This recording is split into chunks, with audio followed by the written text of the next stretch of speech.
Hello guys, welcome to my channel. Today in this video I'm going to show you how to install this update, that is KB5077796 on your Windows 10 computer. Now for this you can open this link. The link is provided in the video description. This will take you to Microsoft Update Catalog website. Over here you can write down the name of the update, that is KB5077796 over here, and then click on search. Now, first of all, check your Windows version. So type in WINVER in Windows search box, and then click on WinVer run command. Check your version. In my case, it's Windows version 22H2. Now check your system type. So open Windows settings, go to system, and then scroll down, go to about option.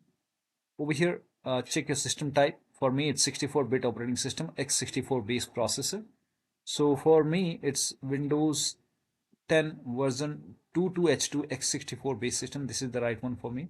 If you have Windows 10 version 21H2 x64, then this is the right one for you. For me, this is the right one. Now you can click on download over here,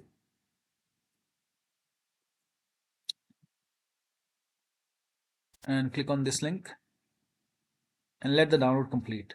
Once the download is complete, you can click on this file and follow the on-screen instruction, and you can install this update manually. And once it is installed, restart your computer, and after the system restart you can check. So this is how you can install these updates successfully on your Windows 10 computer. So that'll be all. Thank you so much for your time, and please like this video and subscribe to